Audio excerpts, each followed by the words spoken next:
우리는 지난 주일 거룩한 나그네로 살라는 도전을 받았습니다. 나그네로 살아가면서 어떻게 거룩함을 유지할 수 있을까요? 조금은 방만해지고 조금은 긴장을 놓치기 쉬운 그 나그네 삶에 어떻게 거룩함을 유지하며 살 수 있을까요? 13절 말씀을 다시 읽어보겠습니다. 시작. 그러므로 여러분은 마음의 허리를 동이고 정신을 차려 예수 그리스도께서 나타나실 때 여러분에게 주실 은혜를 끝까지 바라보십시오. 아멘. 세 가지 지침을 주셨습니다. 마음의 허리를 동이라, 정신을 차리라, 은혜를 끝까지 바라보라. 우리는 어느 멀지 않는 장래에 예수 그리스도께서 다시 오시는 그날에 임할 그 은혜를 끝까지 바라보며 살아야 할 나그네들입니다. 그 때문에 마음의 허리를 동여야 합니다. 정신 차리고 매일매일 살아야 합니다. 언젠가 임할 은혜를 바라보고 그 상급을 기대하며 하는 마음으로 소망 가운데 살아야 합니다. 그런데 우리가 걸어가는 이 거룩한 나그네 길에는 여러 장애들과 우리를 넘어뜨리려고 하는 걸림돌이 있다는 사실입니다. 1절 말씀을 읽겠습니다. 시작. 그러므로 여러분은 모든 악의와 모든 거짓과 위선과 시기와 모든 비방의 말을 버리십시오. 아멘. 5개의 장애물을 말해주고 있습니다. 멀리 있는 것도 생소한 것도 아닙니다. 우리가 늘 우리의 생활의 주변에서 경험하는 장애물들이죠. 악의, 남을 해치려는 마음입니다. 거짓, 간사한 속임수들입니다. 위선, 이중적 삶을 말하죠. 시기, 다른 사람들의 성공과 행복을 질투하는 것이고, 비방, 뒤에서 다른 사람을 나쁘게 비난하는 뒷담합니다. 생각해 보십시오. 이런 걸림돌이 있으면 거룩한 나그네로 온전히 살아가기가 힘듭니다. 그 장애물에 걸려 넘어지면 우리가 그동안 추구하고 바라보던 그 은혜도 어느 날 아침 순식간에 사라지는 것을 보게 됩니다. 생각해 보십시오. 이런 걸림돌이 공동체 안에 들어오면 그 교회는 금세 위기를 맞이하고 풍지박산 나게 됩니다. 부부관계에 이런 것들이 들어오면 가정이 깨어집니다. 친구들의 관계와 우정을 해칩니다. 무엇보다 이런 장애물들은 우리가 하나님께로 나아가는 그 거룩의 행보를 가로막습니다. 여기에 걸려 넘어지면 하나님의 말씀이 들리지 않습니다. 마음 상하고 관계 때문에 어려지면 예배 집중 못합니다. 찬양에 우리의 마음을 드릴 수가 없습니다. 성도들의 교제를 피하게 됩니다. 교회에 적당한 거리만 두고 신앙생활을 하게 됩니다. 이 같은 그리스도께서 피로 값주고 사신 교회를 넘어뜨리려고 하는 이 5 여우가 우리의 거룩의 행보에 틈타지 못하도록 막아서야 합니다. 그래서 베드로는 단호하게 명령합니다. 그러므로 여러분은 모든 악의, 모든 거짓, 위선, 시기, 모든 비방의 말을 어떻게 해야 할까요? 어떻게 해야 할까요? 버리십시오. 버리십시오. 버려야 합니다. 미련도수도 안 되고 적당히 합리적인 말로 나를 정당화시켜서도 안 됩니다. 설거지할 때 그릇 안에 담긴 오물을 비워버려야 그 다음부터 설거지가 이루어지는 것처럼 내 안에 틈타기 쉬운 그와 같은 나그네의 걸림돌들을 과감하게 버리라는 겁니다. 버려야 합니다. 이전에 내 믿음이 미숙해서 그런 습관이 있었더라도 이제는 버려야 합니다.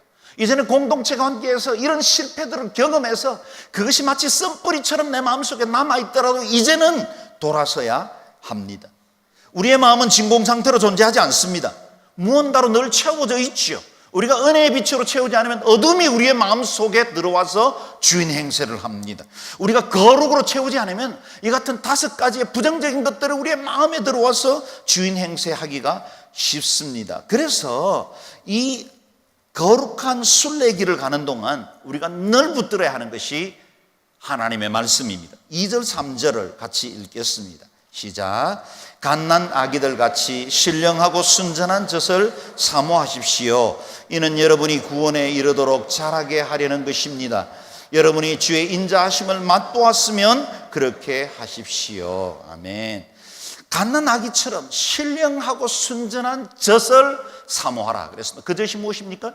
하나님의 말씀입니다. 무엇을 비유로 들었습니까? 갓난 아기들, 그들이 본능적으로 젖을 찾는 것처럼 그렇게 하나님의 말씀을 사모하라 그럽니다. 최근에 저희 교회도 신생아들이 좀 태어나서 저희 온 교회의 기쁨이 되고 있지 않습니까? 아기들을 보십시오. 자기들의 생존을 위해서 할 수 있는 것은 아무것도 없습니다. 유일한 능력은 젖을 빠는 것입니다. 스스로 자신을 보호할 수도 없고 원하는 것을 얻을 수 있는 능력도 지혜도 지식도 없습니다. 그런데 젖을 빠는 힘은 생덕적으로 굉장히 강력합니다. 아기의 입에 손가락 한번 넣어본 적이 있습니까? 저희도 두 딸을 키우면서 아이들이 뭔가 입을 꼬물거리면 제가 손가락 한 번씩 넣어보면 애가 손가락을 얼마나 달게 빠는지 몰라요. 그래서 아기는 남자들에게 맡기는 게 아닙니다. 이 아기가 빠는 걸 보면 마치 진공청소기의 흡입력처럼 뭔가를 빨아냅니다. 하나님의 말씀을 사모할 때 마치 그와 같은, 똑같은 시간에 우리가 예배를 드리고 똑같이 성경을 펴놓고 앉아도 흡인력 있게 말씀을 받는 사람이 있는가 하면 말씀이 객관화되는 사람들도 있어요. 오늘 우리에게 도전하기는 갓난 아기가 젖을 사모하는 것처럼, 그야말로 내 심령 속에 있는 영혼이 본능적으로 사모하는 것처럼 하나님의 말씀을 사모하라, 그렇게 도전하고 있습니다. 만약 아기가 젖을 먹지 않는다면 엄마들은 잘 알겠죠? 두 가지 이유가 대부분입니다. 첫째는 아이가 병들었을 때입니다. 아이는 열나고 병들면 보채기만 하고 거의 젖을 먹지 않습니다. 우리 영혼도 병들면 하나님의 말씀 사모하지 않게 됩니다. 세속적인 염려로 보채기만 해요. 둘째, 아이는 헛배 불러 있을 때는 젖을 안 먹습니다. 사실은 먹은 게 별로 없는데도 가스가 차고 뱃속이 더부룩하면 배가 부른 줄로 착각합니다. 이 땅을 살아나간 동안 왜 우리가 이 귀하고 보배로운 말씀, 이 영원하고 유일한 가치, 우리에게 영생을 주고 우리의 영혼을, 심령을 회복시키는 이 말씀을 사모하지 않게 됐을까요? 헛배가 불러서 그래요. 세상의 것들로 헛배가 부른 겁니다. 마치 우리가 식사 전에 과자나 초콜릿 같은 거 먹으면 식욕이 사라지는 것과 같이 우리 영혼이 세상의 즐거움과 쾌락들로 헛배가 불러 있으면 기도에 게을러집니다. 말씀을 가까이 하지 않게 됩니다. 안 먹어도 배부른 줄 착각하고 사는 것입니다. 이렇게 우리가 신령하고 순전한 제신 말씀을 사모해야 하는 이유가 무엇입니까? 오늘 중요한 말씀을 주시는데요, 이는 이유가 있다는 거지요. 이는 여러분이 구원에 이르도록 자라게 하는 것입니다. 신령한 말씀은 우리를 구원에 이르도록 자라게 합니다. 이 신령한 젖은 우리에게 영원한 생명을 줍니다. 세상에서 지치고 곤비한, 그래서 관계에서 상처받고 실망한 우리의 심령을 회복시키고 소성시키는 것이 하나님의 말씀입니다. 갓난 아기들 첫 몇 달 동안 성장하는 속도를 보신 적이 있습니까? 놀라울 정도입니다. 고기 먹는 거 아닙니다. 따로 비타민 챙겨 먹는 것도 아닌데 이 유동식 젖을 먹으면서 어떻게 그렇게 매일매일 얼굴이 바뀔 만큼 빠르게 자라나는지요. 여러분, 이것이 신령한 젖입니다. 우리 하나님이 아버지라면 우리 손에 들려있는 이 성경은 어머니입니다. 이 어머니의 젖을 먹어야 성장할 수 있습니다. 하나님의 말씀은 우리를 구원에 이르도록 자라게 합니다. 예수 믿게 되었다고 고백하는 것만으로는 충분하지 않습니다. 태어난 아기에게 매일 젖을 먹지 않으면 죽습니다. 계속 먹어야 합니다. 그래야 생명도 유지되고 몸도 자랍니다. 우리의 영적 성장도 동일한 원리입니다. 거듭나는 것만으로는 충분하지 않습니다. 우리가 예수 믿어 거듭나는 것은 주의 인자심을 맛본 것에 불과해요. 맛본 것입니다. 저주받아 마땅한 죄인에게 주님이 다가오셔서 우리에게 이와 같은 놀라운 구원을 허락해 주셨습니다. 우리는 주의 은혜를 맛본 것입니다.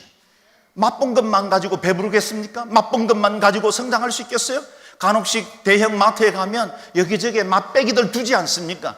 뭐 그것 이것저것 주워 먹으니까 꽤 배는 부르대요. 저도 가끔씩 체면 없이 그거 집어 먹기도 합니다. 그러나 그것이 우리의 주식이 될 수는 없죠. 맛본 것입니다. 여러분이 주의 인자하심을 맛보았으면 이제 뭐라고요? 그렇게 하십시오. 뭘 하라고요? 하나님의 말씀으로 자라나야 한다는 거예요. 주일날 예배 한번 드리는 것만으로는 우리의 영혼과 구원이 온전해지지 않습니다. 말씀 공부해야 합니다. 순종훈련해야 합니다. 순모임에도 힘써야 합니다. 봉사와 섬김으로 몸을 세우는 일에도 함께 수고해야 합니다. 제자로 훈련받아야 합니다. 겨우 구원받은 신자의 수준에서 제자로 변화되어야 합니다. 그래야 온전한 구원으로 성장할 수 있습니다. 이런 영적 성장을 사도 베드로는 건축이라는 모델로, 건물 있지 않습니까? 건축이라는 모델로 우리 눈에 보일 수 있도록 비유를 들어 주었습니다. 4절 5절을 읽겠습니다. 사람에게는 버림을 당하셨으나 하나님께는 택하심을 받은 보배로운 산돌이신 예수께 나아가 여러분 자신도 산돌들처럼 신령한 집으로 세워지십시오. 그래서 예수 그리스도로 인해 하나님께서 기쁘시게 받으실 만한 제사를 드리는 거룩한 제사장이 되십시오. 아멘. 사도 베드로는 우리의 신앙생활을 마치 하나의 집을 건축하는 것과 같다 그랬습니다. 어떤 건축물이든지 기초가 중요하지요. 인생을 건축할 때도 내 삶의 기초가 중요합니다. 내 삶의 모든 가치관과 생각을 지탱해 줄 수 있는 그 견고한 기초, 그것을 오늘 본문은 모퉁이 돌이라, 요즘처럼 건축 방법이 좀 달라졌고 또 높은 빌딩을 세울 때가 아니기 때문에 모퉁이 돌은 그 건축물에는 가장 중요하고 큰 힘을 받는 자리에 있었습니다. 이 모퉁이 돌이 바로 예수 그리스도다 그렇게 말씀하십니다. 이 돌, 예수 그리스도는 산돌, 리빙스톤이다 그랬습니다. 우리 주님은 죽은 기념비가 되기를 원치 않습니다. 산돌이 되기를 원하십니다. 사망의 권세를 이기시고 부활하셔서 지금도 살아계시는 하나님이시기 때문에 저와 여러분의 인생의 산돌로 받아들여지기를 바라고 계십니다. 그래서 6절 8절 말씀을 같이 이어서 읽겠습니다. 시작. 성경에 기록되기를 보라 내가 택한 보배롭고 요긴한 모퉁이 돌을 시온에 둔다. 그를 믿는 사람은 결코 수치를 당하지 않을 것이다 라고 했습니다. 그러므로 믿는 여러분에게는 보배이지만 믿지 않는 사람들에게는 건축자들의 버린 돌이 모퉁이의 머릿돌이 됐다라고 했고 또 거치는 돌과 넘어지는 바위가 됐다라고 했습니다. 그들이 말씀에 순종하지 않으므로 넘어지니 이는 그들이 그렇게 되도록 정하셨기 때문입니다. 아멘. 산돌이신 예수 그리스도, 그 돌은 자신의 왕국과 자신의 쾌락을 추구하는 사람들에게는 버린 돌이 되었습니다. 이 땅에 자신의 왕국을 건축하려는 자에게 그리스도는 그리 매력적인 돌이 아닙니다. 버림받은 돌이 되었습니다. 채찍에 맞으시고 십자가에서 엘리 라마 사박다니 나의 하나님 어찌하여 나를 버리십니까? 탄식하듯이 그렇게 버림받은 돌이 되셨습니다. 절규하며 죽어가셨습니다. 그러나 사흘째를 맞던 그 신새벽에 주님은 부활하셨고 이제 모든 사람들의 왕으로 주인으로 인생의 기초가 되는 리빙스톤이 되셨습니다. 자신이 제물되어 죽으신 십자가가 모든 인류의 죄를 대속했고 이제는 모든 인류의 구원이 되었습니다. 그래서 예수 그리스도는 모퉁이의 머릿돌, 코너스톤이 되셨습니다.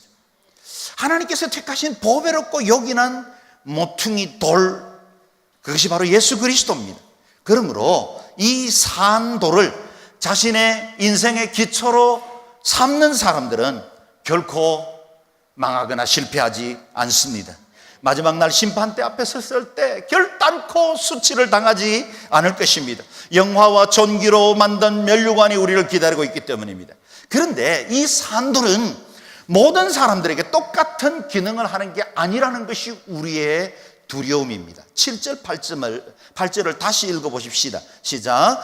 그러므로 믿는 여러분에게는 보배이지만 믿지 않는 사람들에게는 건축자들의 버린 돌이 모퉁이의 머릿돌이 됐다라고 했고 또한 거치는 돌과 넘어지는 바위가 됐다라고 했습니다. 아멘. 예수 그리스도 동일한 산돌이십니다. 그런데 그 돌이 믿는 사람들에게는 보배로운 머릿돌이 됩니다. 그런데 그 동일한 돌이 믿지 않는 사람들에게는 거치는 돌과 넘어지는 반석이 되었다는 겁니다. 예수 그리스도께서 재림하시는 그 동일한 날에 믿는 사람들에게는 어린 양 혼인잔치에 참여해서 영광 중에 예수 그리스도를 맞이하는 축제와 상급의 날이 될 것이지만 믿지 않는 사람들은 오히려 그 예수 그리스도가 기준이 돼서 버림받게 되고 저주와 심판의 날로 맞이할 수밖에 없다는 것입니다. 동일한 돌입니다. 그런데 예수 그리스도가 기준이세요. 좌와 우로 나눠집니다. 쭉정이와 알갱이로 나누어집니다. 하나님의 그 영원한 구원과 심판으로 나눠지는 날이 오게 된다는 것입니다. 그래서 이사야 28장 16절은 이렇게 말하고 있습니다. 그러므로 주 여호와께서 이같이 이르되 보라 내가 한 돌을 시온에 두어 기초를 삼았노니 곧 시험한 돌이요 귀하고 견고한 기초돌이라 그것을 믿는 이는 다급하게 되지 아니하리라. 아멘. 이곳에 전원주택을 지어보신 분은 기초가 얼마나 중요한지 알 겁니다. 모래 위에 집을 세우는 사람은 어리석은 사람입니다. 심판의 폭풍우가 몰아칠 때도 견고하여 흔들리지 않는 집, 그 집은 코너스톤 대신 예수 그리스도 위에 지은 집입니다.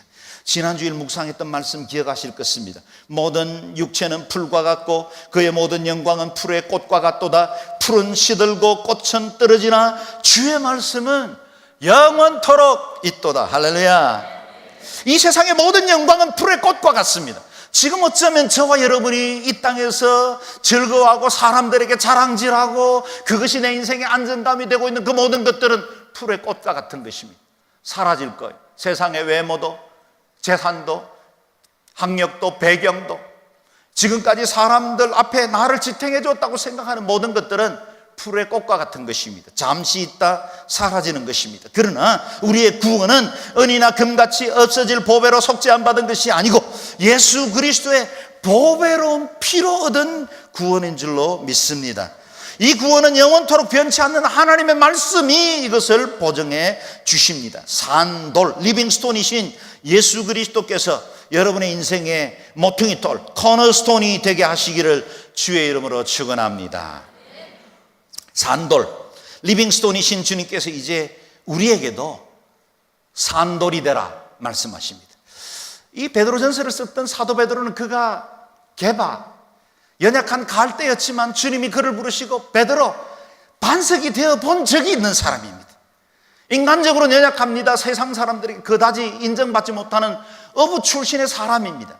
그저 매일매일 먹고 사는 것이 포도청이어서 그것 위에서 골몰하고 살던 그에게 주님이 그 배 위에 오르시지 않았습니까? 깊은 데로 가서 그물을 내리라고 하지 않았습니까? 그걸 통해서 많은 고기를 얻었습니다.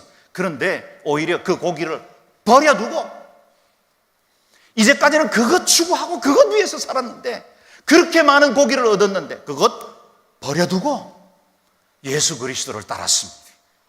그는 산돌로 사랑하는 게 뭔지를 알았어요. 그래서 오늘 우리에게도 너희 각 사람들은 산돌 중에 하나가 되어 신령한 집이신 하나님의 성전을 이루라고 도전하고 있습니다. 이 신령한 집, 하나님의 성전, 우리가 예배하고 있는 이 공간, 그건 성전 아닙니다. 우리가 서빙고 성전, 양재 성전이라고 부르지만 정확한 명칭 아닙니다. 여기 우리가 예배하는 곳은 성전, 홀리 템플이 아니라 채플, 예배실일 뿐입니다. 참된 성전은 무엇입니까? 예배하고 있는 저와 여러분, 각양의 돌, 산돌이 예수 그리스도를 기초로 해서 하나님의 몸이신 교회를 이루고 있을 때, 그때 그것이 바로 성전이 됩니다. 저와 여러분이 성전입니다. 그리고 이 성전을 이루고 있는 한 사람 한 사람이 주의 몸인 성도 공동체를 서로 섬겨 나갈 때 그것이 바로 제사장의 역할을 할 수 있고, 이 제사장은 또 다른 사명의 자리로 부름받게 됩니다. 그래서 우리에게는 너무나 잘 알려진 축복성으로 늘 반복했던 그 은혜로운 말씀이 주어졌습니다. 9절 10절 마음에 새기면서 함께 읽겠습니다. 시작. 그러나 여러분은 택하신 족속이요 왕같은 제사장들이요 거룩한 나라요 그분의 소유된 백성이니 이는 여러분을 어둠에서 불러내어 그분의 놀라운 빛으로 들어가게 하신 분의 덕을 선포하게 하기 위한 것입니다. 여러분이 전에는 백성이 아니었으나 이제는 하나님의 백성이며 전에는 자비를 얻지 못했으나 이제는 자비를 얻은 사람들입니다. 아멘. 얼마나 놀라운 말씀입니다. 받아들이는 것조차 송구스럽고 두려울 정도로 엄청난 신분을 우리에게 말씀해 주셨습니다. 4가지 특별한 신분을 말씀해 주셨죠. 첫 번째는 택하신 족속이라, a chosen race라 그랬습니다. 족속이라는 말, 헬라어의 게노스, 그 말은 혈통이나 출생을 가리키는 말입니다. 성경에는 수많은 선택받은 사람들에 대해서 말씀하고 있습니다. 하나님은 수많은 민족들 가운데 아브라함을 선택함으로 새로운 민족 공동체를 세우셨습니다. 이스마엘과 이삭 중에서 이삭을 선택합니다. 에서와 야곱 중에서 야곱을 선택하십니다. 이스라엘 12지파 가운데 유다지파를 선택하셨고, 메시아 괴보 가운데서 유다지파를 통해서 특별히 이세의 집안을 통해서 하나님의 구원을 이루어 가십니다. 모세와 여호수아, 온니엘, 드보라, 사무엘, 다윗, 솔로몬과 이사야, 예레미야, 학개와 스가랴, 성경에 등장하는 수많은 사람들은 선택된 사람입니다. 예수님께서도 12명의 제자를 부르실 때 그들이 지명받아 그리스도를 따르게 됐습니다. 그들 스스로 자기의 열정을 가지고 내가 주님 뒤를 따르고 주님을 위해서 살겠습니다, 그렇게 고백한 게 아닙니다. 선택받은 것입니다. 이들이 다른 사람들보다 더 뛰어나거나 도덕적으로 흠이 없어서 선택받았을까요? 그렇지 않습니다. 하나님의 경륜에 찬 선하신 뜻을 따라 선택되었고, 그들은 하나님의 나라를 위해서 쓰임받는 특권을 누렸습니다. 오늘날에는 하나님은 저와 여러분을 선택하셨습니다. 만일 내가, 그리고 우리가 하나님을 선택했다면 우리의 환경이나 감정의 변화들 때문에 하나님을 잃어버릴 수도 있을 거예요. 떠날 수도 있을 겁니다. 그러나 주님이 우리를 선택하셨습니다. 그분이 선택의 주권을 가지고 계셨기 때문에 그분의 선택에는 결단코 실수가 없습니다. 여러분, 이 자리까지 오신 게 그냥 오신 게 아닙니다. 창세전부터 계획하신 하나님의 놀라운 섭리와 그분의 경륜에 따라 우리가 선택되었고, 우리 부모님이 내 이름을 정하여 주시기도 전에 하나님은 우리의 이름을 아시고 그 생명책에 기록되었습니다. 그 은혜가 있었기 때문에 여기까지 올 수가 있었습니다. 이런 선택에 관한 이야기를 하면 어떤 사람들은 예정론을 가지고 갈등을 합니다. 논쟁이 되면 왜 하나님께서 누구는 선택하시고 또 누구는 버리셨습니까? 라는 의문을 갖게 됩니다. 그러나 여러분, 천국에 가게 되면 천국 문 앞에 큰 글씨로 쓰여진 현수막을 발견하게 될 거예요. 이렇게 쓰여 있습니다. 어느 누구나 오라. 예수 그리스도 이후에 모든 사람들에게 복음은 열려 있어요. 누구나 구원받을 수 있습니다. 누구든지 주의 이름을 부르기만 하면 구원을 받습니다. 이게 예정이에요. 그런데 천국문을 통과해서 정말 천국문 아름답네요. 그리고 뒤를 딱 돌아보면 그 안에 또 다른 현수막 하나가 있는 걸 발견하게 될 거예요. 거긴 이렇게 적혀 있습니다. 내가 너를 택하였노라.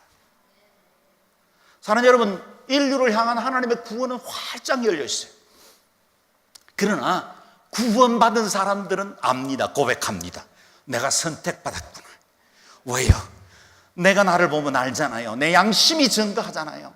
내 살아온 삶의 족적과 그동안 살아온 방식을 보면 구원받을 만한 자격이 아무것도 없습니다. 그런데 하나님이 그 수많은 인류 가운데 우리를 선택하셨어. 너는 내 것이라 하시고 내가 너를 보배롭고 존귀하게 여기겠다 말씀해 주셨어요. 이 땅에서 뿐만 아니라 영원한 천국에까지 이르도록 우리를 붙들어 주시는 그 하나님, 그것이 바로 전적인 은혜의 결과였다는 것을 고백할 수밖에 없지요. 둘째는 우리를 왕같은 제사장이라, A Royal Priesthood라 그렇게 불렀습니다. 5절의 표현에 따르면 우리는 산돌에 의해 세워진 신령한 지배의 제사장들입니다. 과거에는 혈통으로 이스라엘이라는 민족을 선택하셨습니다. 그리고 그들을 통해서 열방에 대해 제사장 나라의 역할을 하게 했죠. 그러나 그리스도 이후부터 모든 성도들은 제사장의 직분으로 부름받았습니다. 우리가 바로 택함 받은 백성의 대표가 된 것입니다. 출애굽기 19장 말씀을 함께 읽어보겠습니다. 시작. 세계가 다 내게 속하였나니 너희가 내 말을 잘 듣고 내 언약을 지키면 너희는 모든 민족 중에서 내 소유가 되겠고 너희가 내게 대하여 제사장 나라가 되며 거룩한 백성이 되리라. 아멘. 제사장이라는 말의 라틴어는 다리 놓는 자, 그런 뜻을 가지고 있습니다. 구약시대에는 제사장을 통하지 않고는 하나님 앞에 제사할 수도 없었고 하나님이 부여해 주시는 그 은혜의 축복을 받을 수도 없었습니다.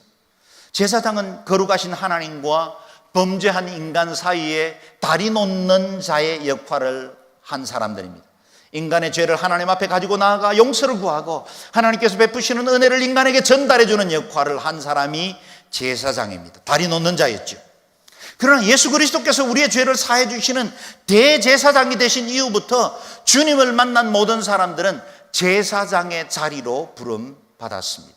그 직분이 얼마나 귀하고 특별한 것인지 왕 같은 제사장이라, A loyal priesthood라 그렇게 불렀다는 겁니다.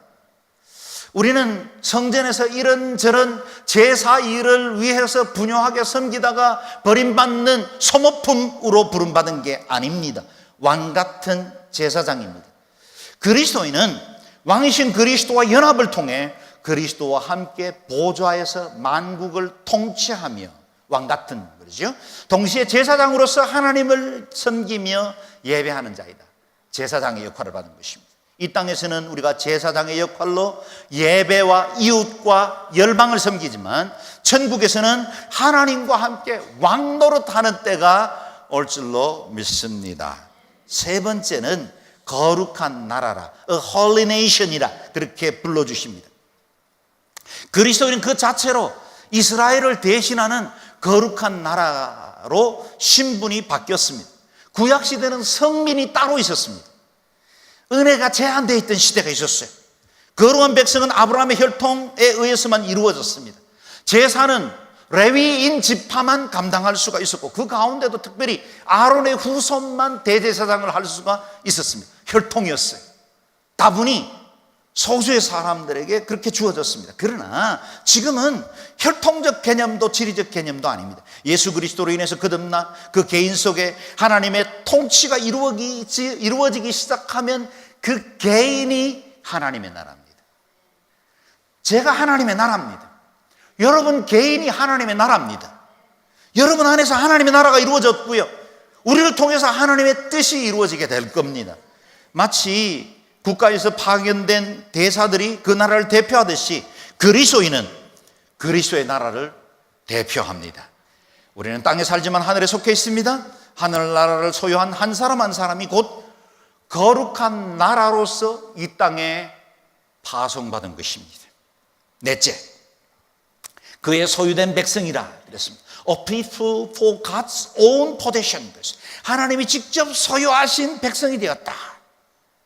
그 나라에 속한 사람들이 그의 소유된 백성입니다. 소유된이라는 말, 페리포이에신이라는 단어는 값을 지불하고 획득한 것을 의미합니다. 이전에는 우리는 외인이었습니다. 소망 없던 자였습니다. 바깥에 있었던 사람들입니다. 아웃사이더였어요. 그런데 이제는 하나님께서 예수 그리스도의 보배로운 피로 우리를 구속하여 주셨고 우리를 당신의 것으로 포제스하셨어요. 소유하신 것입니다. 우리는 이제 소유가 바뀌었습니다. 하나님은 너는 내 것이라 말씀하십니다. 우리는 그의 소유된 백성이 되었습니다. 우리는 하나님께 속했습니다. 우리의 신분이 바뀐 것입니다. 이전에는 거짓의 아비인 마귀의 종로로 타며 살았지만 이제는 하나님께 속한 자녀로, 가치 있고 복된 자녀로 살게 되었습니다. 영접하는 자, 곧 그 이름을 믿는 자들에게는 하나님의 자녀가 되는 권세를 주셨다고 말씀하십니다. 아무도 우리를 함부로 대할 수 없습니다. 왜냐하면 우리에게는 자녀된 권세가 있기 때문입니다. 세상의 기준과 잣대로 내 인생에 대해서 평가하려고 하는 세상의 기준을 거절하십시오. 예전에 우리를 소유했던 마귀는 어찌하든지 우리의 옛 종의 신분으로 끄집어내리려고 죄책감과 열등감과 세상에 가지고 있는 그것들로 우리의 인생이 가치 없고 무의미한 인생이라고 말하려고 끊임없이 고발하지만 여러분, 그 고발하는 것에 대해서 무시하셔도 좋습니다. 우리는 하나님의 소유입니다. 저와 여러분은 하나님께 속해 있습니다. 그분만이 우리를 판단하실 수 있는 분입니다. 주님이 우리를 판단하실 때 내가 너를 보배롭고 존귀한 자라 말씀하셨습니다. 우리를 위해 아들을 내어주시기까지 사랑하신 분입니다. 그 하나님이 우리를 소유하셨기 때문에 우리의 모든 것도 하나님이 공급해 주실 줄로 믿습니다. 이렇게 우리에게 존귀하고 특별한 신분을 주신 이유가 있다고 말씀하십니다. 이 9절 후반부를 놓치면 오늘 설교 전체를 놓친 겁니다. 같이 읽어보겠습니다. 시작. 이는 여러분을 어둠에서 불러내어 그분의 놀라운 빛으로 들어가게 하신 분의 덕을 선포하게 하기 위한 것입니다. 아멘. 여기서 놓쳐서는 안 되는 단어가 이는이라는 접속사죠. 이유가 있다는 겁니다. 우리에게 이렇게 영광스럽고 고귀하고 복된 신분을 주신 이유, 우리에게 영생을 주시고 하나님의 자녀되고 그분의 소유가 되게 하신 특별한 이유가 있었다는 겁니다. 무엇입니까? 우리에게 이 복을 주신 그분을 덜어내게 하는 것이다, 선포하게 하기 위한 것이다는 것입니다. 우리가 이전에는 어둠이었는데 이제는 영원한 은혜의 빛으로 들어가게 되었습니다. 이 일을 이루신 분이 하나님이십니다. 전에는 백성이 아니었으나 이제는 하나님의 백성이며, 전에는 자비를 얻지 못했으나 이제는 자비를 얻은 사람들이 되었습니다. 하나님의 행하신 일이 크고 놀랍습니다. 그리고 그 구원은 우리에게 머물러서 독점돼서는 안 됩니다. 나누어야 합니다. 내가 받은 모든 사랑은 거룩한 제사장으로 세상을 섬기도록 부름받은 것입니다. 복 받으셨습니까? 나누라고 주신 복입니다. 특별한 신분이 되셨습니까? 다른 사람들도 그런 은혜를 누리게 해야 합니다. 우리는 왕같은 제사장의 직분을 받았습니다. 제사장이나 신부님의 도움 없이 이제는 하나님 앞에 예배할 수 있는 우리의 권리만을 의미하는 단어가 아닙니다. 내가 전적으로 하나님의 은혜를 따라 구원을 받았다면 이제는 이 은혜를 가지고 세상을 섬기도록 우리에게 사명적 존재로 보냄받았다는 것입니다. 하나님과 사람 사이에 다리 놓는 사람들이 되어야 합니다. 그래서 거룩한 제사장은 특권애로 부름이 아니라 사명애로의 부름입니다. 세상은 지금도 저와 여러분이 받은 복을 기다리고 있습니다. 저마다 목마르고 저마다 영적인 허기진 배를 움켜잡고 살고 있습니다. 저와 여러분들이 가진 이 복음은 이 세상이 가지고 있는 모든 문제들에 답을 줄 수 있는 유일한 키입니다. 이것이 바로 완전한 복음입니다. 이 복음을 저와 여러분이 이미 누렸습니다. 이 복음은 나누어야 합니다. 여러분이 머물러 있는 일터 공동체, 여러분이 살아가고 있는 가정 그 현장이 바로 제사장으로 섬겨야 할 여러분의 사역지입니다. 제사장이 되었다 해서 신학교에 입학하거나 선교사로 갈 필요가 없습니다. 당신이 살고 있는 동리의 제사장은 바로 당신입니다. 내가 살고 있는 땅에 하나님의 은혜와 복을 흘러보내고 위험으로부터 막아주고 이 땅을 치유할 수 있는 길도 제사장인 우리가 감당해야 할 영역입니다. 리빙스톤 대신 주님께서 우리의 인생의 기초가 되실 것입니다. 그 주님을 믿음으로 받아들이고 붙들고 거룩한 제사장으로 매일매일 승리의 삶을 살아가는 우리 성도님들 되시기를 주의 이름으로 축원합니다. 아멘. 기도하겠습니다. 기도할 때 통성으로 한번 기도합니다. 하나님, 제게 이와 같이 소중한 직분 주셨는데 이 직분에 합당한 자의 삶을 살아가게 하여 주옵소서. 함께 기도하겠습니다.